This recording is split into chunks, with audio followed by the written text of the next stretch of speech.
Hello friend, this is Vikas Pandey and welcome to easytutsforyou.com। आज के इस वीडियो में हम इफ एल्स स्टेटमेंट के बारे में देखेंगे।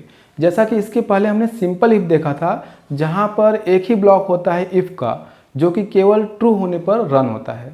जबकि इफ एल्स में यहाँ पर दो ब्लॉक होते हैं, एक ब्लॉक कंडीशन ट्रू होने पर, जबकि एक ब्लॉक कंडीशन फॉल्स होने पर रन होता है। और इसका एक एग्जाम्पल प्रोग्राम हम कंप्यूटर पर बनाकर रन कराकर देखेंगे।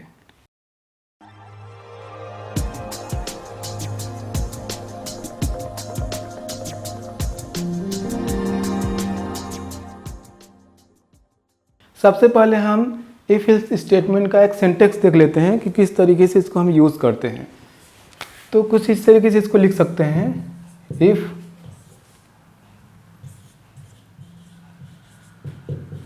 कंडीशन लिखा होता है, इसके अंदर जो भी कंडीशन आपको लिखना है,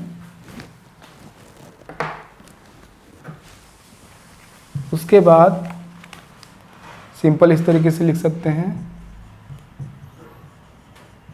स्टेटमेंट 1, और फिर होता है एल्स ब्लॉक, एल्स स्टेटमेंट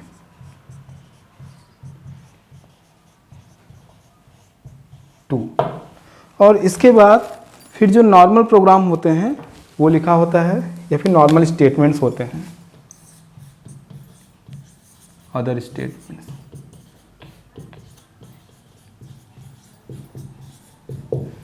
तो यहाँ पर मैंने जो ये सिंटेक्स लिखा हुआ है, यहाँ पर इफ एल्स में आप देखेंगे कि कंडीशन की बेसिस पे आपके पास दो ब्लॉक है, एक इफ का है और एक एल्स का है। अगर सिंगल स्टेटमेंट है तो आप इस तरीके से ही प्रोग्राम लिखेंगे, और अगर आपके पास स्टेटमेंट की संख्या एक से ज़्यादा है, यानी मल्टीपल है, तब आपको यहाँ पे कर्ली ब्रैकेट्स लगाने होते हैं, जैसा कि मैंने आपको सिंपल इफ में भी बताया था। तो अगर मान लीजिए कि यहाँ पर एक से ज़्यादा स्टेटमेंट हैं, तो फिर आप इसको कर्ली ब्रैकेट में लिखेंगे। इफ ये भी कर्ली ब्रैकेट में होगा और एल्स ये भी कर्ली ब्रैकेट में होगा। यहाँ पर ट्रू ब्लॉक है, ये ट्रू ब्लॉक स्टेटमेंट,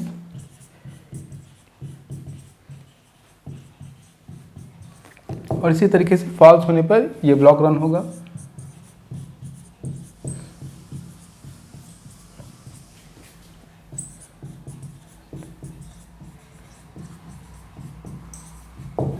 तो एक से ज़्यादा स्टेटमेंट्स होने पर आप उसको इस तरीके से कर्ली ब्रैकेट में लिखेंगे। यहाँ पर कंडीशन की जगह पर कोई वेरिएबल हो सकता है, कोई वैल्यू हो सकता है, कोई एक्सप्रेशन हो सकता है, या फिर कोई फंक्शन हो सकता है। जैसा कि हमने पिछले वीडियो में देखा था, यहाँ पर आप रिलेशनल ऑपरेटर और कंडीशनल ऑपरेटर का यूज़ करते हुए कंडीशन भी लिख सकते हैं। जैसा कि मैंने आपको पिछले वीडियो में बताया था कि 0 को इफ स्टेटमेंट में फॉल्स और 1 को यहाँ पर ट्रू कंसीडर किया जाता है। 1 मीन्स यहाँ पर कोई भी नॉन जीरो वैल्यू होगी तो यहाँ पर ये ट्रू होगा। अब इसका एक फ्लो चार्ट बनाकर इसको हम देखते हैं।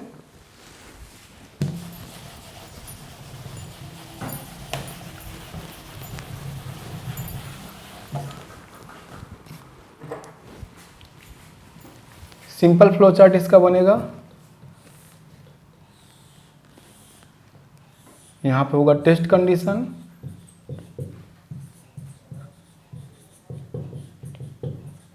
और यहाँ पर आपके पास दो ब्लॉक होंगे, एक होगा ट्रू के लिए और एक होगा फॉल्स के लिए। ट्रू और ये होगा फॉल्स के लिए, false.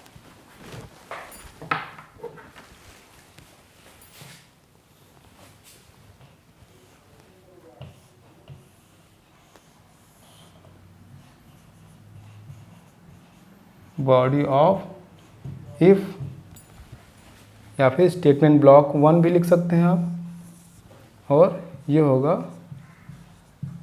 Body of else.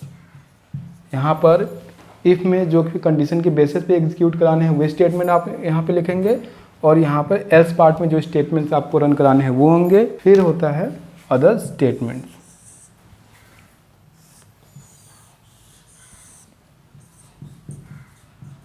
Other statements, और इस तरीके से प्रोग्राम फिर आगे की तरफ बढ़ जाता है। तो जैसा कि आप फ्लो चार्ट में देख रहे हैं, आपके पास यहाँ पर दो पार्ट होते हैं, एक कंडीशन ट्रू होने पर और एक कंडीशन फॉल्स होने पर।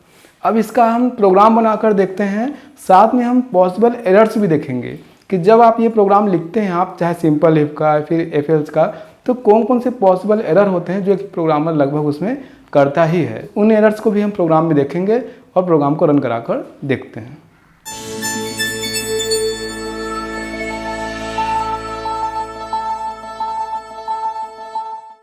सबसे पहले हम यहाँ पर न्यू फाइल ओपन कर लेते हैं। उसके बाद मैं इसको सेव कर रहा हूँ ifelse.c नाम से। फिर header file has include stdio.h, फिर int main फंक्शन। इसके बाद if और यहाँ पर ब्रैकेट्स में मैं लिख रहा हूँ 1 और यहाँ पर कंडीशन ट्रू होने पर स्क्रीन पर मैसेज डिस्प्ले करने के लिए ये स्टेटमेंट मैं लिख रहा हूँ, जो कि ट्रू ब्लॉक मैसेज यहाँ पर स्क्रीन पर डिस्प्ले करेगा। और एल्स पार्ट के लिए यहाँ पर मैं मैसेज लिख रहा हूँ फॉल्स ब्लॉक, जो कि कंडीशन के फॉल्स होने पर स्क्रीन पर डिस्प्ले होगा। और उसके बाद स्क्रीन पर मैसेज डिस्प्ले कराने के लिए एक और स्टेटमेंट मैं लिख रहा हूँ, जो कि स्क्रीन पर मैसेज डिस्प्ले करेगा एंड ऑफ प्रोग्राम। यहाँ पर इन स्टेटमेंट्स को हम समझ लेते हैं। इफ एल्स में दो पार्ट है, एक इफ का और दूसरा एल्स का।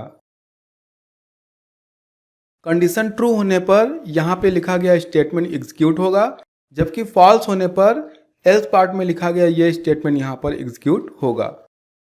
लास्ट का ये स्टेटमेंट इफ एल्स का पार्ट नहीं है, इसलिए प्रोग्राम को रन कराने पर यह स्टेटमेंट हमेशा एग्जीक्यूट होगा।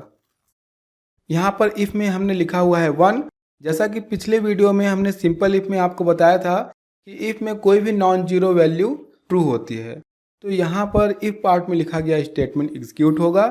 प्रोग्राम को एक बार कंपाइल और रन कराकर देखते हैं। जैसा कि आउटपुट में आप देख पा रहे हैं, इफ पार्ट में लिखा हुआ मैसेज ट्रू ब्लॉक यहाँ पर डिस्प्ले हो रहा है, जबकि end of program normal statement है जो कि इफ के बाहर है। अब यहाँ पर इफ के अंदर लिखी गई वैल्यू को चेंज करते हैं, इसको लिखते हैं 0। तो जैसा कि पिछले वीडियो में हमने देखा था कि इफ के अंदर 0 मीन्स फॉल्स होता है, तो कंडीशन के फॉल्स होने पर इफ पार्ट में लिखा गया स्टेटमेंट स्किप हो जाएगा। प्रोग्राम को कंपाइल और रन कराकर देखते हैं। जैसा कि आउटपुट में हम देख पा रहे हैं कि एल्स पार्ट में लिखा गया स्टेटमेंट यहाँ पर एग्जीक्यूट हुआ है, क्योंकि कंडीशन यहाँ पर फॉल्स थी, इसलिए इफ पार्ट में लिखा गया स्टेटमेंट यहाँ पर स्किप हो गया है। अब मैं यहाँ पर एक वेरिएबल बनाता हूँ n, जिसको हम इफ में यूज़ करेंगे। यहाँ पर हम एक कॉमन मिस्टेक देख लेते हैं, जो कि इफ एल्स की कोडिंग के समय नॉर्मली हो जाती है।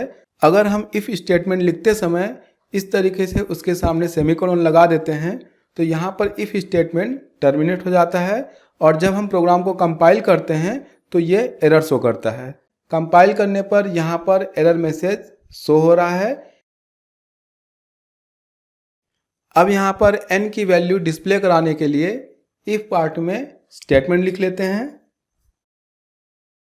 यहाँ पर मैं मैसेज लिख रहा हूँ value of n %d, n। अब प्रोग्राम को कंपाइल करके देखते हैं। प्रोग्राम को कंपाइल करने पर फिर से यहाँ पर एरर मैसेज शो हो रहा है, जो कि यहाँ पर आप देख सकते हैं। पिछले वीडियो में मैंने आपको बताया था कि अगर सिंगल स्टेटमेंट है तो उसके लिए आपको कर्ली ब्रैकेट लगाने की ज़रूरत नहीं है, लेकिन अगर एक से ज़्यादा स्टेटमेंट है, ब्लॉक ऑफ स्टेटमेंट के लिए आपको कर्ली ब्रैकेट वहाँ पर लगाना होगा। प्रोग्राम को फिर से कंपाइल और रन कराकर देखते हैं। आउटपुट में इफ पार्ट में लिखे हुए स्टेटमेंट यहाँ पर एग्जीक्यूट हुए हैं, क्योंकि कंडीशन ट्रू है। तो यहाँ पर हमने जो स्टेटमेंट लिखे हुए थे उसके अकॉर्डिंग मैसेज डिस्प्ले हो रहा है।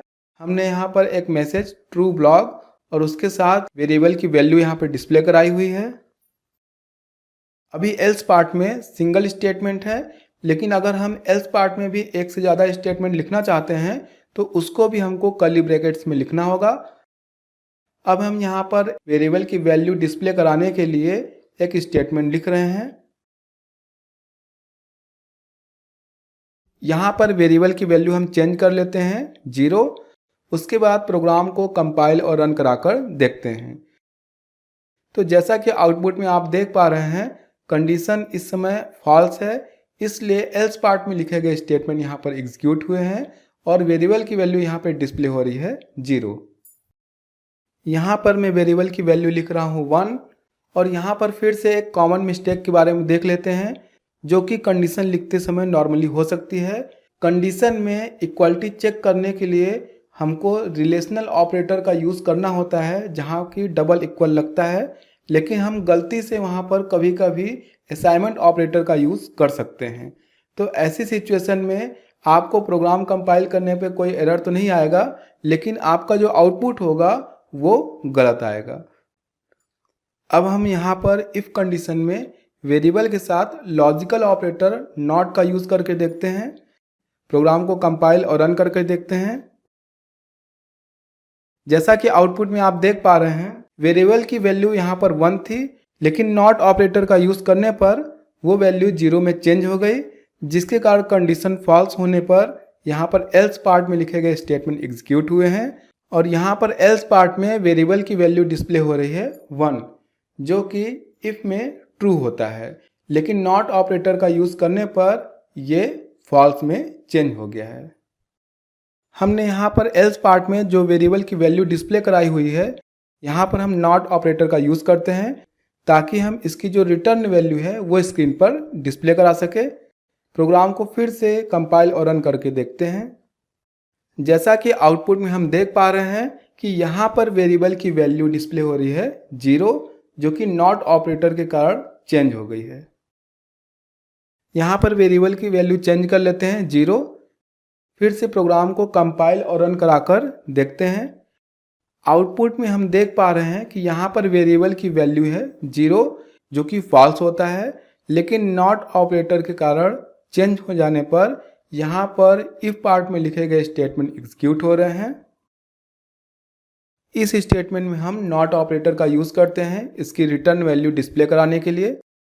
प्रोग्राम को फिर से कंपाइल और रन करके देखते हैं। जैसा कि आउटपुट में आप देख रहे हैं कि वेरिएबल की वैल्यू 0 थी, लेकिन नॉट ऑपरेटर का यूज़ करने पर ये 1 में चेंज हो गई है और ट्रू ब्लॉक में लिखे हुए स्टेटमेंट यहाँ पर एग्जीक्यूट हुए हैं। अब यहाँ पर रिलेशनल ऑपरेटर का यूज़ करते हुए हम एक सिंपल सा कंडीशन लिखते हैं। यहाँ पर मैं कंडीशन लिख रहा हूँ n इज़ ग्रेटर देन 10 और यहाँ पर वेरिएबल की वैल्यू मैं दे रहा हूँ 5। इफ पार्ट में कंडीशन की रिटर्न वैल्यू डिस्प्ले कराने के लिए हम यहाँ पर यह कंडीशन नॉट ऑपरेटर के साथ लिखते हैं ताकि हम इसकी रिटर्न वैल्यू स्क्रीन पर डिस्प्ले करा सके। अब यहाँ पर हम इस कंडीशन को पहले समझ लेते हैं। यहाँ पर मैंने लिखा हुआ है n is greater than 10। n की वैल्यू यहाँ पर 5 है और यहाँ पर यह कंडीशन फॉल्स है, लेकिन यहाँ पे नॉट ऑपरेटर लगा हुआ है जिसके कारण यह चेंज हो जाएगा ट्रू में और यहाँ पर लिखे गए स्टेटमेंट एग्जीक्यूट होंगे। प्रोग्राम को कंपाइल और रन कराकर देखते हैं। जैसा कि आउटपुट में हम देख सकते हैं कि यहाँ पर ट्रू ब्लॉक के अंदर लिखे गए स्टेटमेंट एग्जीक्यूट हुए हैं और जो हमने कंडीशन लिखी हुई थी यहाँ पर उसकी रिटर्न वैल्यू डिस्प्ले हो रही है 1, जबकि कंडीशन फॉल्स था तो यहाँ पर 0 डिस्प्ले होना था, लेकिन नॉट ऑपरेटर के कारण वो ट्रू में चेंज हो गया है तो यहाँ पर डिस्प्ले हो रहा है 1। अब यहाँ पर लिखे गए स्टेटमेंट में से नॉट ऑपरेटर हटाकर एक बार फिर से प्रोग्राम को कंपाइल और रन करके देखते हैं। तो जैसा कि आउटपुट में हम देख सकते हैं कि यहाँ पर कंडीशन की जो रिटर्न वैल्यू डिस्प्ले हो रही है वो है 0, क्योंकि कंडीशन फॉल्स है, लेकिन नॉट ऑपरेटर के कारण यहाँ पर इफ पार्ट में लिखे गए स्टेटमेंट एग्जीक्यूट हो रहे हैं, क्योंकि नॉट ऑपरेटर के कारण यहाँ पर कंडीशन की जो लॉजिकल स्टेट है वो फॉल्स से ट्रू में चेंज हो गई है। तो आज की इस वीडियो में हमने इफ एल्स स्टेटमेंट देखा और साथ में पॉसिबल एरर भी देखे जो कि आप इस स्टेटमेंट को लिखते समय कर सकते हैं। इसी तरीके से और भी जो इफ स्टेटमेंट के टाइप हैं हम आगे देखेंगे। इसी तरीके से आप हमारे साथ बने रहिए। तब तक के लिए बाय।